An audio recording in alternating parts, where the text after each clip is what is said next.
Ha, ang gagawin ko ngayon ay isang Skyward LED TV 65 inches. Ang problema niya, may standby siya, red light. Pero pag i-on mo, nag-on siya, lalabas yung kulay green. Pero ang lalabas lang sa kanya, Skyward, pero madilim, hindi siya tumutuloy. Pag i-off mo naman, hindi na siya ma-off. Ito, yan, naka-red. I-on natin. Yan, nag-on siya. Tapos lalabas lang sa kanya, yan, Skyward, nakasulat Skyward. Pero madilim, ayaw tumuloy. Yan ang problema niya. Ayaw tumuloy. Ngayon kung i-off mo naman dito sa remote, i-off mo, ayaw na ma-off. Usually, sa ganitong symptoms, sira backlight, power board, o kaya mainboard. Yan ang gagawin natin ngayon. Bago ko gagawin, kung bago ka lang sa akin channel, huwag kalimutan mag-subscribe, i-like at i-share sa mga kaibigan, at pindutin ang notification bell para lagi kayong updated. Sige na po, umpisa na natin. Model number 65UB7500. Maraming teknisyan ang nasisira sa trouble na ito, lalo na sa mga baguhang teknisyan. Dahil kadalasan na pagkakamala na sira ang backlight. Dahil may mga Skyward model din o kahit sa ibang brand na TV na ganito ang symptoms. Pero ang sira, backlight o kaya power board.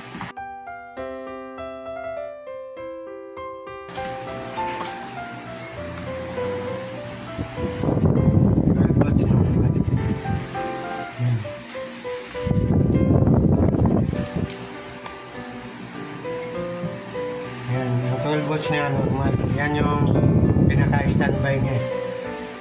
Standby voltage. So, yan. Pagdating naman dito sa mainboard, normal din ang mga voltahe. Yan. 3.3 normal. 3.3 normal.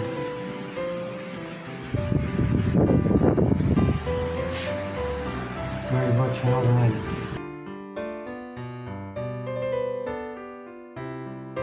Para di tayo matagalan, magpalit natin ng board.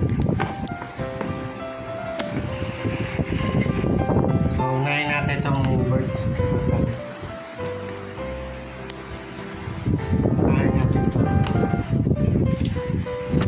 Pag ganito ang symptoms ng sira, guys, pag home service, lalo na kung out of town, mas mabuti kung may dala kang board at isang set na backlight. Saka dapat maaga pa lang nandoon ka na sa area para sumablay man ang board, may oras ka pa para ikabit ang backlight. Karamihan sa symptoms ng sira nito, naka-green lang, pag i-off mo ayaw mag-off. Ang solusyon nasa backlight.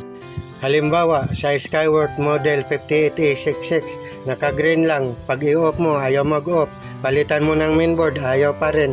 Ang solusyon, nasa backlight. Sana mapanood ito sa mga kapwa ko technician, lalo na sa mga baguhan na hindi pa naka-encounter ng ganitong trouble. Actually, may dala rin akong power board dito. Dahil mayroong Skyward model na ganito rin ang symptoms. Pero ang sira, power board. Mainboard. Papalit natin. Ito yung luma, ito yung bago.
nakakabit na po yung mainboard. Titistingin na natin. Power.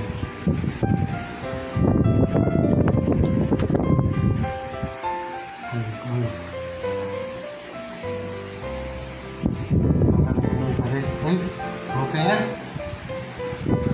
Lumiwanag na, lumiwanag na. Ayan na. Ayan na. Okay na. Titingnan natin sa ilalim. Angat lang naman to. Ayun, okay na oh. Naglogo na siya.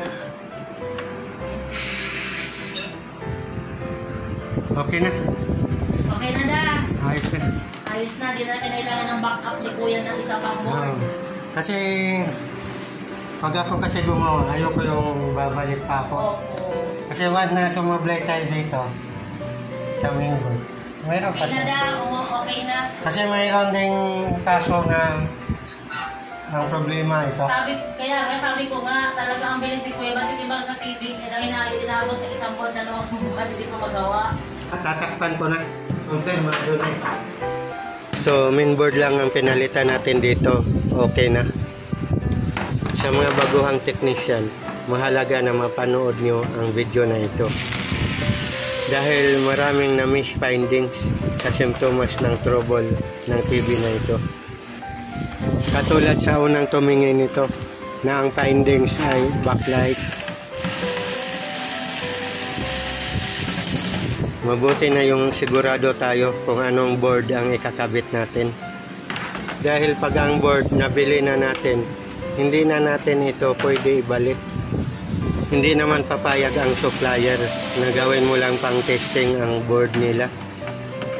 Kaya dapat sigurado tayo dahil ang mahal ng board nito.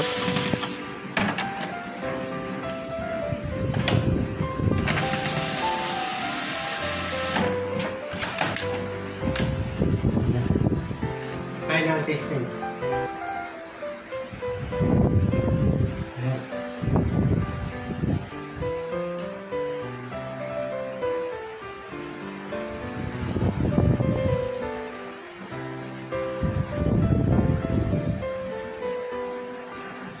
Yan, okay na po. Tumuloy na siya.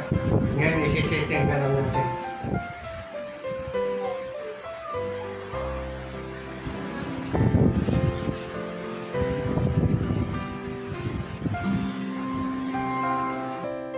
Okay na po. Ayos na.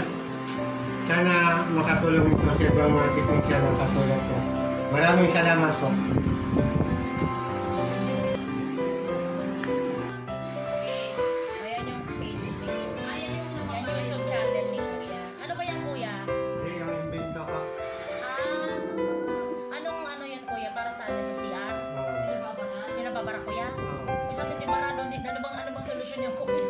Baka kung naman sa ganito.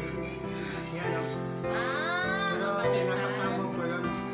Kasi hindi na makuha sa bomba.